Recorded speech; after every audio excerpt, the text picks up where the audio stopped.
ಇವತ್ತು ಇತಿಹಾಸದ ಪುಟಗಳಲ್ಲಿ ಯಾರು ಕೂಡ ಅಳಿಸ್ಲಿಕ್ಕಾಗಲ್ಲ. ಸನ್ಮಾನ್ಯ ಕುಮಾರಣ್ಣ ಅವರ ರೈತಾಪಿ ವರ್ಗಕ್ಕೆ 2ನೇ ಬಾರಿ ಮುಖ್ಯಮಂತ್ರಿಗಳಾದಂತ ಸಂದರ್ಭದಲ್ಲಿ 25,000 ಕೋಟಿ ಬಹುಶಃ ಈ ದೇಶದ ಇತಿಹಾಸದಲ್ಲಿ ಯಾವ್ದಾದ್ರು ರಾಜ್ಯದ ಮುಖ್ಯಮಂತ್ರಿ ರೈತರ ಪರವಾಗಿ ಕೊಟ್ಟಂತ ಮಾತನ್ನ ಉಳಿಸ್ಕೊಂಡಿರ್ತಕ್ಕಂಥ ನಿದರ್ಶನ ಇದ್ರೆ ಅದು ಸನ್ಮಾನ್ಯ ದೇವೇಗೌಡರ ಸುಪುತ್ರರಾಗಿರ್ತಕ್ಕಂಥ ಸನ್ಮಾನ್ಯ ಕುಮಾರಣ್ಣ ಅವರು ಅಂತಕ್ಕಂಥದ್ದನ್ನ ಈ ಸಂದರ್ಭದಲ್ಲಿ ನಾವು ನೆನೆಸ್ಕೊಳ್ಬೇಕಾಗ್ತದೆ.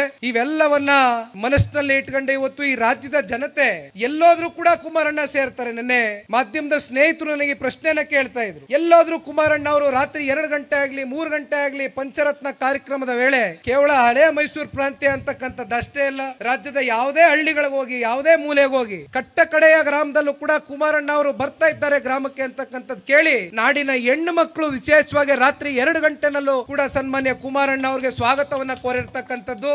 ಅವರಲ್ಲಿ ಇರ್ತಕ್ಕಂತಹ ಒಂದು ಆ ಥಾಟ್ ಪ್ರಾಸೆಸ್ ಏನಿತ್ತು, ಅವರ ಕಲ್ಪನೆಗಳೇನಿತ್ತು, ಪಂಚರತ್ನ ಅಂತಕ್ಕಂಥ 5 ಉತ್ತಮವಾದಂತ ಕಾರ್ಯಕ್ರಮಗಳನ್ನ ಕಾರ್ಯರೂಪಕ್ಕೆ ತಗೊಂಡು ಬರಬೇಕು ಅಂತಕ್ಕಂಥ ಕನಸನ್ನ ಸನ್ಮಾನ್ಯ ಕುಮಾರಣ್ಣ ಅವರು ಏನು ಹೊತ್ತಿದ್ರು. ಬಹುಶಃ ಅದು ನನಸಾಗಬೇಕು ಅಂತಕ್ಕಂಥದ್ದಾದ್ರೆ ಇವತ್ತು ಕೇವಲ ಜನತಾದಳ ಪಕ್ಷದ ಕಾರ್ಯಕರ್ತರ ಅಪೇಕ್ಷೆ ಮತ್ತೆ ಬಯಕೆ ಅಷ್ಟೇ ಅಲ್ಲ, ಇವತ್ತು ರಾಜ್ಯದ ಉದ್ದಗಲಕ್ಕೂ ಕೂಡ ಚರ್ಚೆ ಪ್ರಾರಂಭ ಆಗಿದೆ. ಈ ಕಾಂಗ್ರೆಸ್ ಸರ್ಕಾರದ ವಿರುದ್ಧವಾಗಿ ಈಗಾಗಲೇ ಜನ ಚೀಮಾರಿ ಆಗ್ತಾ ಇದ್ದಾರೆ. ಸನ್ಮಾನ್ಯ ಕುಮಾರಣ್ಣ ಅವರು ಅಂತ ಒಬ್ಬ ವ್ಯಕ್ತಿ ಇವತ್ತು ಈ ರಾಜ್ಯದಲ್ಲಿ ಮತ್ತೆ ಪುನಃ ಮುಖ್ಯಮಂತ್ರಿಗಳಾಗಬೇಕು 3ನೇ ಬಾರಿ 5 ವರ್ಷಗಳ ಕಾಲ ಈ ರಾಜ್ಯದಲ್ಲಿ ಸಂಪೂರ್ಣವಾಗಿ ಆಡಳಿತವನ್ನ ಕೊಡುವ ಮೂಲಕ ಪಂಚರತ್ನ ಕಾರ್ಯಕ್ರಮಗಳನ್ನ ಇವತ್ತು ಜಾರಿಗೊಳಿಸಬೇಕು ಅಂತಕ್ಕಂಥದ್ದು ಪ್ರತಿಯೊಬ್ಬರ ಒಂದು ಬಯಕೆ ಆಗಿದೆಯಣ್ಣ.